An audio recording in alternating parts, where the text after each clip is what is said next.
We're so proud of that video, y'all. We're going to make you watch it like 5 more times today. Good afternoon. Welcome back.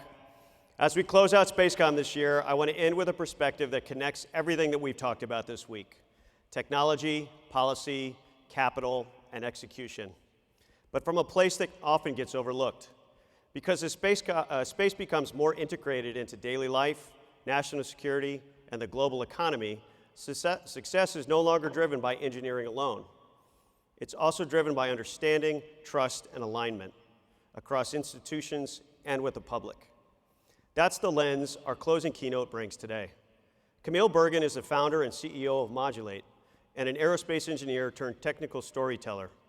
She works across the space ecosystem with the US Space Force, aerospace primes, venture-backed startups, and nonprofits, helping translate complex space technologies into market momentum, policy relevance, and public trust.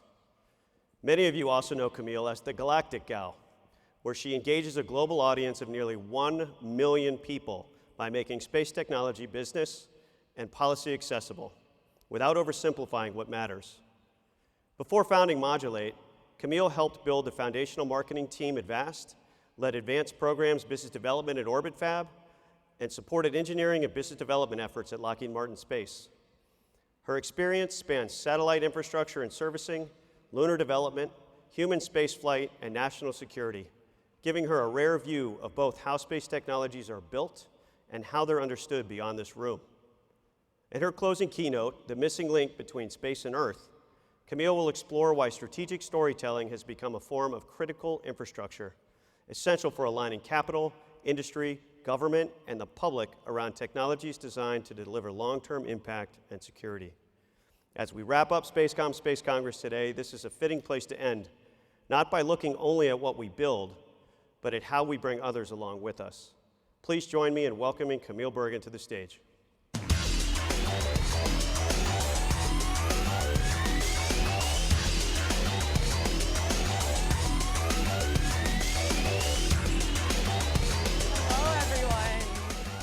How's everyone? I know it's right after lunch. I just had lunch myself, so I'm going to try to keep you guys engaged by starting with a story. So we've all been told this story in some way, shape, or form, that America largely unanimously united behind the Apollo program, that everyone supported it, right? It's a great story backed by some data. Nearly 95% of all US households with a TV watched Neil Armstrong step foot on the moon. But it's also a wrong story. In fact, the only time that more than 50% of the American public believed and supported the Apollo program and believed that we should do everything possible to be the first on the moon was the week of the Apollo 11 landing in 1969, and even then it was only a measly 53%. And so I keep hearing all of these sentiments. Oh, if only we had the support that we had in the 1960s, we would be back on the moon by now. We would be on Mars, we would have so much policy support, so much funding, all that kind of stuff, if only we had the public support behind us. So then Apollo 17, 3 years later, only 3 years later, right? Like, I think about the Apollo program as this huge decade-long thing, right? But we really only went to the moon like for 3 years. But, you know, Apollo 17, right? We were driving cars on another world that was 250,000 miles away when just, you know, roughly a decade before, we had barely been outside of our atmosphere. We were collecting rocks and bringing them back, and we would learn from those rocks that the moon had ancient volcanic activity. So by that point, right, that's so much technology, so much science. Everyone had to have cared, right? No. No one was really paying attention anymore. Actually, more people watched that week's episode of this sitcom, All in the Family, which obviously by my age, I have no idea what this is. They watched more of this than they watched the Apollo 17 landing. So what happened? Why is this story perpetuating that, oh, if we only had all the public support that we had in the 1960s? In my opinion, we have been confusing attention for belief for over 50 years. Those record audiences weren't tuning in because they actually believed in space exploration like we all do. they didn't actually care. They didn't care about the technology or the science. They were tuning in because it was a spectacle. It was actually the most successful public relations campaign in all of history. And so how did that happen? We had created a cultural event that, amidst the backdrop of the 1960s, all the political unrest, the civil unrest, was giving people a sliver of hope. And we created these things like, life and time and Tang, and now everyone thinks that NASA created Tang, and they really didn't, right? And it's because we had this, unfiltered access to information at NASA, and there were no rules. It was also a really easy story to sell if you think about storytelling. We as humans, we tell stories all the time. You tell a story pretty much every time you talk to somebody. It's how we connect with people. It's how we connect with the world. It was very easy to sell because what makes a really good story? Why do you watch TV? Why do you read a book? Why do you engage with any form of entertainment? Well, you have a villain or something that you're collectively working against. You have really high stakes, you have uncertain outcomes, and the space race was the perfect confluence of all three of these. But also, it was played out in the real-life cosmos, something that has been captivating human imagination for millennia. And sci-fi was rising in popularity at the exact same time. And so now imagine reading your favorite book and feeling like you're a part of it because it's actually happening in real life. I'd like to think about our storytelling problem, our communications, our PR problem in this industry by thinking about it like a series, a book series. The early days, Mercury, Gemini, Apollo, those are book one, right? And it's a great story. But why do you keep buying the books in your favorite series? It's not the plot of book one. It's the world that is built underneath it. It is what keeps you coming back. You're engaging with it. It's the series-long narrative that just captivates your mind, and you're like, tell me more, tell me more, tell me more. And so once the plot of book one ended, we landed on the moon. We won that space race, right? It's a race. We won it. Okay, moving on to the next thing, right? We planted our flag. And then as you can see in NASA funding, that dropped immediately because people stopped caring. And we lacked the narrative foundation to carry us through books 2 and 3 and 4 and beyond, which really sucks, quite frankly, because those are the books that we all know are even better, right? We build space planes, we build space stations that eventually lead to better water purification systems, earlier breast cancer detection. We put up tons of satellites that help us explore and connect and understand our world in ways previously unimaginable. We explore strange new worlds, not to leave our planet behind, but to help us understand and take better care of our own home. In one of the books, we join forces with book one's villain, and everyone loves a good enemies to friends story, right? And in our current book, we have reusable rockets that are taking us to the stars, again, in previously unimaginable ways. It's making access to space much cheaper, much more accessible to everyone. We're 3D printing organs and human tissues in space that has the potential to completely eliminate transplant lists forever. We can track severe weather, we can better respond to disasters, we combat food security, all of these things, right? Food scarcity, my bad, by doing food security. The list goes on and on and on. And even now, we're revisiting the setting of book one with new knowledge, but there's also another villain, uncertain outcomes, and higher stakes, arguably higher than the first book. But people have closed the book and they're not buying the rest of our series. I came across this quote from astronaut Alan Bean recently. He gave it about 40 years after the original space program. And he was talking about the early days, and all the astronauts said, "Why would you worry about marketing? We don't need to convince anybody to like it because we like it." Does that sound familiar? Because I think it does. We have been assuming for over 50 years that everyone cares about space like everyone in this industry does. And now, to be clear, one of my favorite parts about this industry is that we are all so passionate about the mission and the technology and how it can improve humanity. But for over 50 years, we have been confusing novelty and cultural hype for long-term belief in space exploration, and we think that everyone else likes it like we do. And that's because we mistook the spike for a baseline and never reset. Which, to be fair, is very easy to do, and I've actually done it myself, so I'm gonna expose myself. I'm gonna tell you a story. When James Webb launched in 2021, I gained like 400,000 followers pretty much overnight. I do not recommend that, by the way. That's not a fun time in certain ways.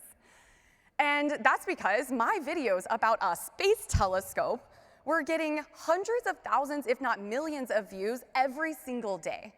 For the entire time that James Webb traveled out to its parking spot, its Lagrange point L2, I was making videos about what the heck is a Lagrange point.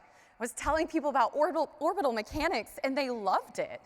I was talking about why is it gold, and how much gold is on there, and how did we build it, and how does it work to see back into the universe and answer these most pressing questions. And so I thought to myself, oh my gosh, I have succeeded and everyone likes space again. And that's what I had set out to do about a year before when I started posting on social media. I wanted to teach people about what we were doing in this industry because I, on the industry side, saw it, but also saw the public disconnect and the disinterest.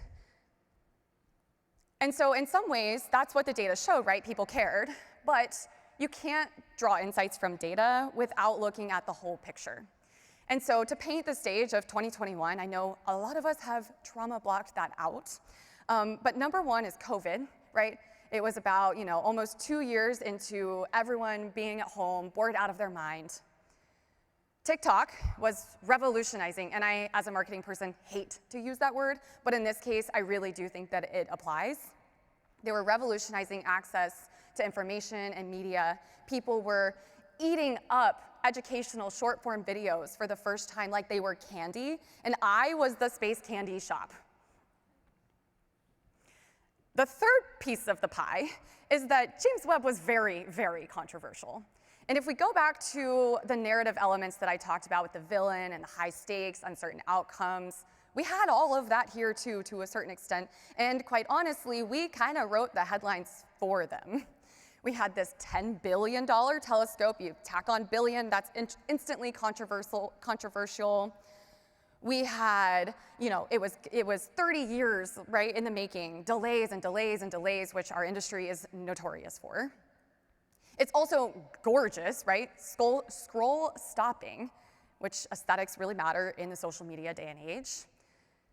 And everyone was just like, wow, $10 billion for this? But again, that attention does not equal belief. The attention was, it's kind of controversial, but also it's kind of cool, and it kind of looks really pretty, and I am just at home bored on my phone, so I guess I'm gonna watch this. And so, as we do in this industry, we build really amazing technology that works. And so, of course, the deployment sequence was flawless, but going back to my narrative elements, the narrative tension was resolved. And so, people stopped paying attention. And so when I thought that I was going to get hundreds of thousands, millions of views on space technology, talking about orbital mechanics all day long, it's just not what happened. And so to convince people to stay on the journey with me, with my mission of helping people understand space technology and how it impacts their life every single day, all the things that you and I, everyone in this room knows, I had to fundamentally change how I was communicating to everyone on the internet. The novelty wore off. I had to reframe the content. Instead of leading with the technical, I had to lead with why it mattered. Humans are very selfish creatures. If you tell them why they should care about something in a very engaging way, through ways I'm going to explain here in a little bit, they will start to learn, they will start to understand, and then they will start to support what you're doing, and you, as a founder or whoever you are in this industry. Now, of course, I do sprinkle the technology back in, the policy, of course, because I want more people to come into this industry. That's the whole point of educating the public, right? But again, leading with why, not leading with what we're building, which was really great timing because just a couple of months before James Webb launched, of course, the billionaire space race started, and that is not something that the public likes at all. And Everyone was thinking, this decades-old critique, which is exactly what they thought in the 60s. All those 50% or more that did not agree with Apollo, they thought, why would we spend money on space? We have problems to fix here on Earth. How many of you have heard that over and over and over, right? Aren't you just going on a joyride and leaving us all behind? And though you may think, sitting here working in the industry, that this only applies to the very loud billionaires, that are public-facing in our industry, that's just not the case, and that is what the public thinks of our industry, largely to this day. And I think that this narrative has stuck so long because we're still telling our story like we did in the 1960s. So how did we tell our story back then? How did we create the most successful public relations campaign of all time? We actually didn't create it. It was the press. So NASA did not shape what was being sent out to the press. They didn't have this master plan to convince people that Apollo was worth it and that we need to do everything possible to beat the Soviets to the moon. They said, press, all 3,000 of you sitting in our offices with us, which was a whole nother story because broadcasting was becoming a thing at the time, which is another reason why the press is not really on our side anymore. They said, here's all this technical information, have fun. And so Walter Cronkite literally had to learn the mechanics of spaceflight and then translate that into language that the public understood and that other people like Time magazine, or Life magazine and Time actually, Tang, Omega, like all these people who wanted to capitalize on the moon race. And so that worked, but only until Neil and Buzz landed on the moon. Because what was once an epic adventure, right? We love adventures, we're talking about narrative storytelling, that's why you read books, that's why you watch movies and TV. We had this epic adventure, and then it turned into geology field trips, which rocked to us science fans, but it no longer captured the attention of broadcasters, the public, Congress, or anyone really without a deeply rooted passion for the technicalities of space exploration. So while there is a time and a place for all of us to geek out about the technology, I do it all the time, when we focus too much on what we're building and we lose the underlying thread of why we're building it, we sever the connection to the people that we're building it for. And so in engineering speak, because I'm sure most of you in here are engineers or have an engineering background, that's like cutting off your power supply to your satellite. Now, I've been talking a lot about the public, but to be clear, people here is not just the public, though they are a very, very, very important piece of this puzzle. There's actually a whole web of stakeholders, probably at least one from each in this room right now, and we really need to do a better job of communicating not just with the public, but with each other. Because how many of you have struggled to raise a round? You know your technology is great, or you think it is, and you think your deck is great, and all you hear is, we're gonna pass, and you just hear that over and over and over. How many of you have struggled to win government contracts? You hear you're not selected even though you did everything right in the proposal, or so you thought. What about finding market adoption? Again, you think that you have a really awesome technology, you care about it, but no one else in the industry does, and you just can't get market adoption. Or hiring top talent. How many of you have heard, I'm not really interested in this, because us as younger Gen Z care a lot about missions and care a lot about doing values-driven work. All of these are very common problems. We all know this, and that's why we all come to these conferences. We've been talking about getting more capital and government support, et cetera, et cetera. And we all want that. And so what did we learn from Apollo? If you don't have the narrative foundation to convince people to come along with you on your journey, they just simply won't buy your book, and your success depends on them buying the whole series. And so here's how technical storytellers like myself build this crucial narrative foundation to secure funding, contracts, talent pipelines, public support, political support, the list goes on, all of the things that you need to get your technology off the ground. And in this industry, obviously, we mean that literally. All right, so step one is you need to start with a deep understanding of your audience.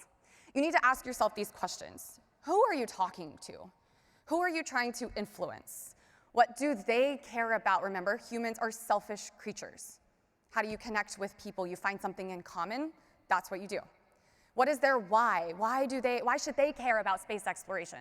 The government is going to care about space exploration and space technology differently than why the public is going to care about it. And so if you're talking to the government like you would talk to the public or vice versa, you're going to have that disconnect. And ultimately, what do you want them to do? What do you want support? What kind of support do you want from them? Now, these questions, they may seem trivial, but you would be surprised how often they are very, very much overlooked or only looked at very surface level. But everything else that comes next depends on these answers. You have to build really, really detailed audience personas. So I'm going to throw out a freebie to the answer, who am I talking to? The answer is all of these all at once, but not equally weighted, of course, right? You have limited resources, limited time, limited money, et cetera. And so the prioritization of who you're talking to at any given time, how much you're talking to them, that shifts depending on your company's goals. So for example, if you are raising a fundraising round, you might move some resources from the talent bucket because you need to raise money first in order to hire talent, right? But if you move all of your resources, you move all your eggs out of the talent basket and into fundraising, now you close a $30 million round, and now you suddenly need to ramp up very quickly, which requires talent. If you've forgotten to engage your talent pipeline, or you don't have a talent pipeline, it's going to be very difficult to ramp up. That's just an example. And you can't ignore the public ever. The common sentiment in our industry, I fear, is that, oh, that's NASA's job. NASA does public relations, not me as a company.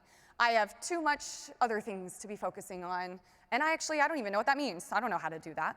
Why would the public care about my, satellite dispenser, for example? But it actually is the most important of them all because, as I think we do all inherently understand, the public influences so much. They influence investment trends over time, congressional votes, of course. They also influence talent pipelines, of course. It's a flywheel, and you have to keep talking to the public. If you want to IPO ever, you need to get them engaged way before you actually start thinking about IPOing.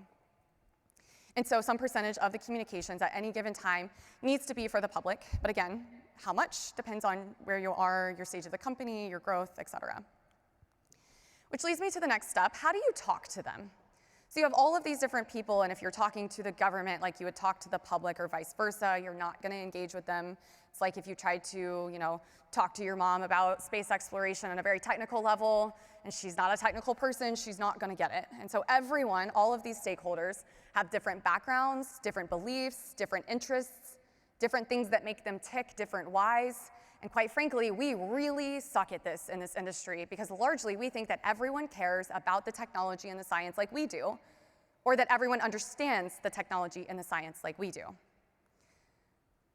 So going back to how NASA was communicating in the 1960s, they just said, here's all this unfiltered information, all this technical information, flight plans, all this kind of stuff. And I think we're still communicating like that. We say, here's all this technical information from my company about my hyperspectral imager. That's on you to figure out. But what we're forgetting is that the press was the translator back then, and we don't really have that anymore, which I'll get to in a second. And so in the absence of thousands of reporters translating for you, you're only going to reach technical backgrounds similar to yours, which excludes investors, Congress, the public, but also think about everyone in this room. We all have different technical backgrounds. We all do different things. We all spend our time on different things. And so even though I have an aerospace engineering degree, that doesn't mean that I remember everything I went to school for, because you lose that muscle memory over time, right? And so, for example, if somebody over here is building a hyperspectral imager, and they keep talking about all the technical stuff, and then somebody over here spends their time on lunar missions, you have that fundamental disconnect. And so you need to remember, where did you start when you first started learning about hyperspectral imagers? Or where did you start when you started learning about the moon missions? And you need to bridge the gap in the middle. And so you need to meet people where they're at. Not where you are at, not where you think they should be, but where they actually are. And the way that you do that is you build really deep audience personas. You understand, what does your audience understand, care about, what is their why? And then you use language based on those unique sets of experiences, beliefs, interests, whatever it may be, and you use that language to communicate. That's a lot of work, and it takes time. But that's the only way you're going to get somebody to understand or care about your hyperspectral imager. So, for example, I keep going back to hyperspectral. It's my most favorite example to use because what the heck does that mean? Unless you work on it, okay? Or unless you're like, what is that? And I Google it, and then you're like, oh, okay, I get it. But if I go to my mom, who is not technical by any means in the space industry, but she does have a technical data background, she's a data scientist, she doesn't understand the science and engineering of space, and I tell her that I'm building a hyperspectral imager today, and she's like, huh? And then her eyes gloss over. You know, you guys have probably had this experience at Thanksgiving, trying to tell people what you do. But if instead I tell her, hey, Mom, I'm working on preventing and monitoring forest fires and growing crops better with better satellite imagery, better satellite cameras. She's like, oh, okay, that makes sense. She doesn't need to know the technical information to be brought into our world. She needs to know what she cares about to be brought into our world. And we need to stop saying it's just rocket science. Now, if you show her a visual to communicate your hyperspectral imager, or better yet, don't show her a picture of the widget, of the technology. Show her a picture of the data that you're getting from that camera and the forest fires that you're helping prevent or put out. And so communications is not just written word, and I think we all inherently understand this. If you're scrolling on LinkedIn and it's just a text post, you're probably less likely to see it than if it's text plus an image. And if that image is really pretty and like James Webb and it stops your scroll, you're like, oh, let me read what this is about. And so as an example, my company Modulate, we work with a company called Starcatcher. They are building a power grid in space. And the reason for that is they want to give satellites more power, power in eclipse, higher concentrations of power. Their network collects diffuse sunlight in orbit, concentrates it, refines it, and then distributes it to client satellites with no retrofit required, just to their existing satellite, their solar panels. Did you get all that? Could you repeat that back to me? Do you understand what I'm saying? Probably not. Now let me show you. So here we have a render. If now I say, hey, they're building a power grid in space. They're collecting diffuse sunlight in Earth orbit. They're refining it, they're concentrating it, and then they're beaming it to existing clients' satellite solar panels. Now you understand it a little bit more, right? Because our brains associate concepts when we can associate them with visuals. It sticks more. Now, if you take it a step further, infographics are a really, really great way to explain your technical concepts to a bunch of different people.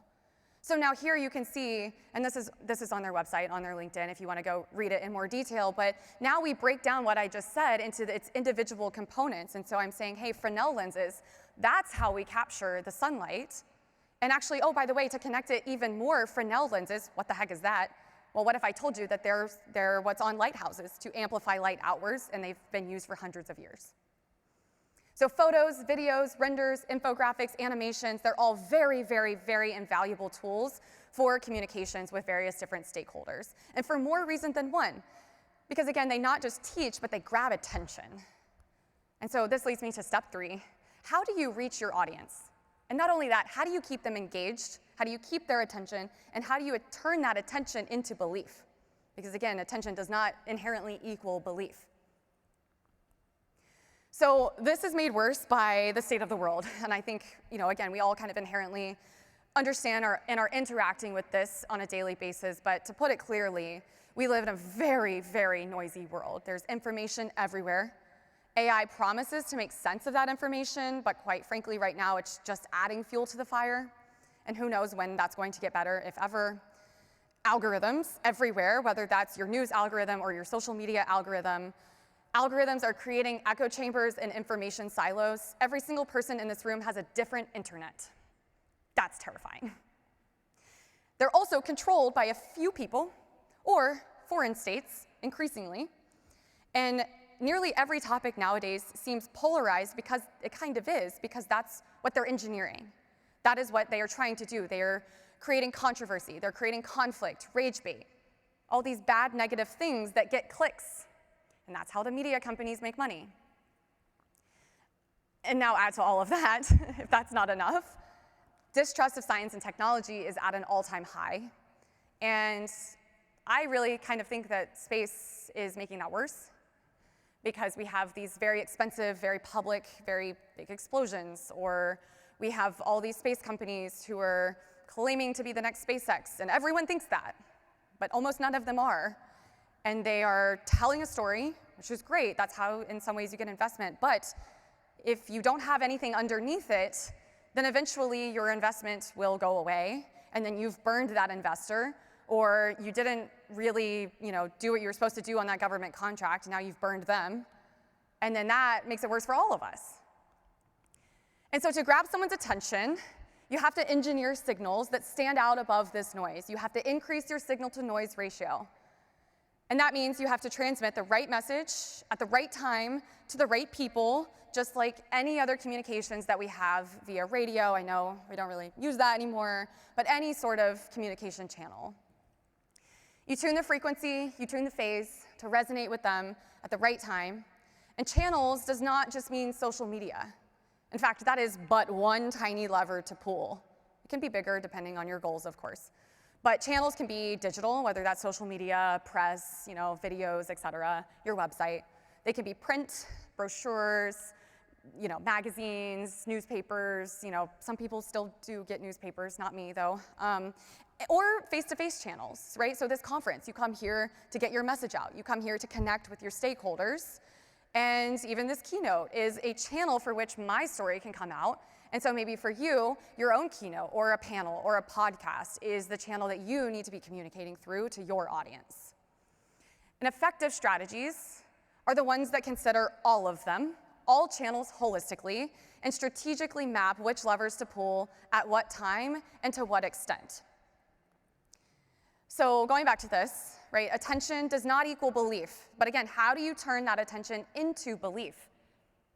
This is what people forget, or they drop the ball on. So for example, let's say you raise a big round. You raise $30 million, you get a nice payload exclusive, or Bloomberg, or CNBC, and you get a lot of attention, you gain some followers, you get some job applicants, but then you stop transmitting the signal because you think, okay, that's it, I'm done, bye. Well, over time, you're gonna forget about me, because again, everyone is transmitting a signal all the time, and so if you're not transmitting your signal, you will be out of sight and out of mind. And so marketing communications is not okay, let me do this one time and then I'm gonna walk off the stage. You have to build momentum to your big moments, and you have to keep that momentum going, and that momentum is what drives investments and government contracts and political support, policy reform, public support, talent pipelines, you name it, whatever support you need as a business or an organization to thrive. You also need to build trust with your audience. So now we've sort of tried to turn it into belief, but again, you need to keep going. You need to keep transmitting your signal. And to build trust with your audience, it starts with being vulnerable. It starts with being authentic. And especially in this day and age with AI, I cannot tell you how done I am with LinkedIn right now because everything is so clearly AI written. Everyone's just asking ChatGPT or Claude, what do I post today? And I'm so over it because it's all the same thing and there's no human voice anymore. It seems to be that there's no human thought when it comes to marketing and communications.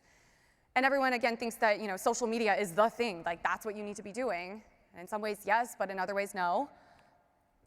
So if you're vulnerable, if you're transparent with people, right, that's how you build relationships with people in your life, right? That's how you build friendships. That's how you, build stronger bonds with your family, is you get vulnerable with them and you get deep with them and you pull back the curtain, which to an extent is what NASA did, right? They said, okay, we're not gonna behave like we have with missile development. It was actually a presidential mandate that NASA become very open with our Apollo program, especially because the Soviets were being very secret.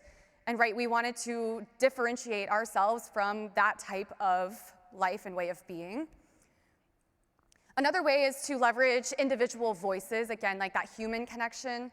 So, you can post, and you should be posting, for example, on your brand social media, of course, right? But leverage your founders. They have voices. And in fact, if you are an early stage company, you're getting invested in because of your founder, not your technology.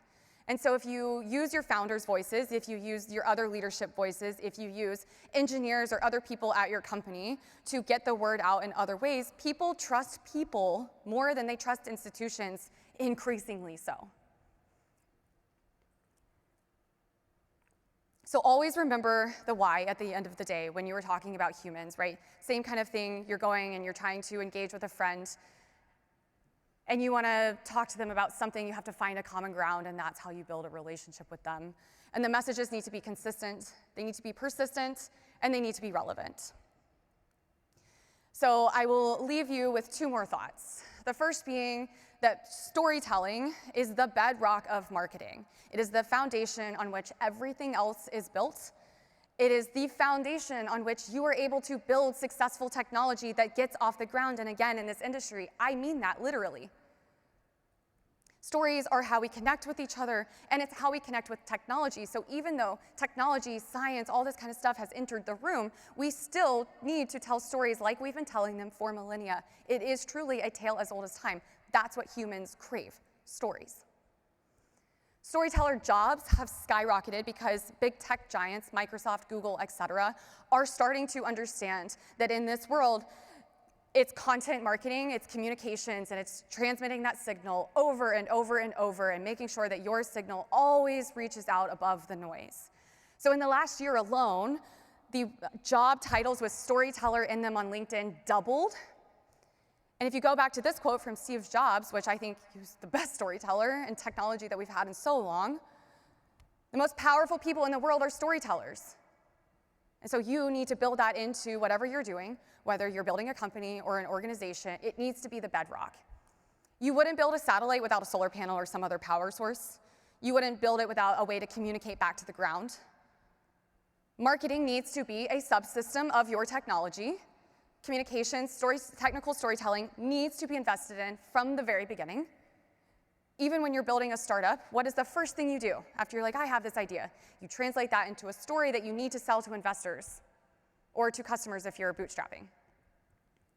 Those who don't treat marketing like an afterthought are the ones who win. We see that with Apple. Apple is really, really, really great at marketing. They didn't have the best technology back in the day, but they had the best marketing, and look where they're at now. Marketing, again, is not just posting on social media. It's strategic. It is an art, and it is an ongoing practice that requires people and time and investment. But if you do it right, if you invest in it from the very beginning, you will see more investment. You will see government contracts. You will see political support and political reform, and you will see talent pipelines grow and public attention of your company and public support. Because again, attention does not equal support. But if you build trust with them, it turns into support.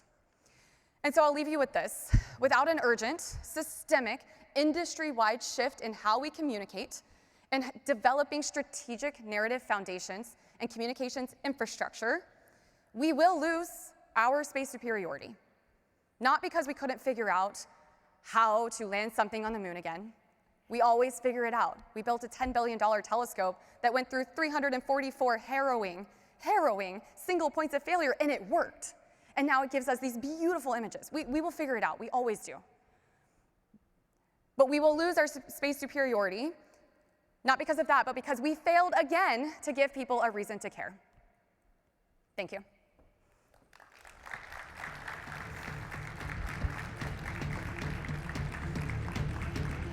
Please welcome back Ryan Brown.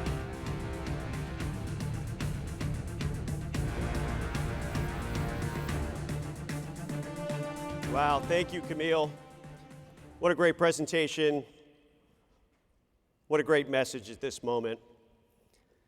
As we bring Commercial Space Week to a close, I want to take a moment to reflect on what this week has really been about. When we opened SpaceCom Space Congress, I said this wasn't a conference about imagining a distant future. It was about the space economy that already exists and the one being built right now. After a full week together, that reality is unmistakable. Across the GSA Spaceport Summit, the Space Mobility Conference, and SpaceCom Space Congress, we didn't just talk about space's exploration, or even as an industry. We talked about space's infrastructure, something economies, governments, and societies increasingly depend upon. We talked about space as a commercial domain, where supply chains are forming, workforces are growing, and integration with terrestrial markets is accelerating. And we talked honestly about space's strategic ground, where resilience, sustainment, and freedom of action are essential. What stood out to me most wasn't any single announcement or mission milestone. It was how clearly the conversation has matured. In many ways, this moment in space feels a lot like early commercial aviation, and we use that example a lot. Really like any early market in development. For years, aviation was defined by remarkable flights and singular achievements. Those feats proved what was possible. But aviation didn't truly transform the economy until flying became more reliable, more affordable, and scalable enough to support regular, sustained operations. Space is entering that same phase now. The next space age will not be defined by a single program, a single launch, or a single moment of exploration. It will be defined by steady progress, by the ability to scale systems, integrate capabilities, develop talent, and build economic activity that endures over time. At the Space Mobility Conference, we spent time on what it means to maneuver, sustain, reinforce, and reconstitute capability in a domain where physics, time, and distance fundamentally change how operations work. We talked about logistics not as a support function, but as an enabler, the difference between capability that exists on paper and capability that can actually be employed and sustained. Here at SpaceCom Space Congress, that conversation widened.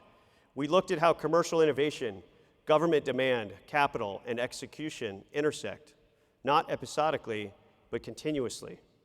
Again and again, the same reality surfaced. Progress doesn't happen in isolation. It happens when systems align, when government articulates long-term needs instead of one-off requirements, when industry builds platforms of supply chains that can scale, when capital supports growth with patience and discipline, and when the workforce, engineers, operators, policymakers, and builders, is developed alongside the technology itself. That kind of alignment is what turns exploration into enterprise and ambition into durable capability. One of the clearest signals this week is that the space community is no longer focused only on getting to orbit or proving what's possible. The focus has shifted to operating continuously, integrating with the global economy, and building institutions and systems that last. That shift matters because space systems are no longer isolated achievements. They are increasingly woven into communications networks, transportation systems, financial markets, energy infrastructure, and national security architectures here on Earth. Their value and their impact depends on how well they are integrated, maintained, and grown over time. That's why we created our second stage initiative. This year we highlighted 4 sectors: manufacturing for space, space mining, humans to Mars, and AI in and for space, as examples of how space connects to adjacent industries and emerging markets. In 2026, we'll expand those spotlights into new segments, continuing to open doors between the space economy and the broader commercial world, which brings me back to our theme this year, powering the next space age. It isn't about waiting for a future breakthrough. It's about sustaining momentum. The next space age isn't something on the horizon. It's unfolding now through incremental progress, scaled capability, and the integration of space into the broader economic and security systems that shape daily life. That's why Commercial Space Week matters. Not because it tries to answer every question, we can't, but because it brings the right parts of the ecosystem together year after year to focus on scale, integration, and execution as the enterprise matures. As we look ahead to next year, my hope is simple, that we continue to use this forum to sharpen the conversation, to be honest about what it takes to grow responsibly, and to stay focused on building systems, technical, organizational, and economic, that can endure. Thank you to our speakers, our partners, our sponsors, our attendees, sponsors like Momentum, and to all of you for bringing your time, your expertise, and your energy this week. Thank you for braving the weather. Safe travels home. We look forward to seeing you back here next year, January 12th through 14th, 2027. Together, we are powering the next space age. Thank you very much.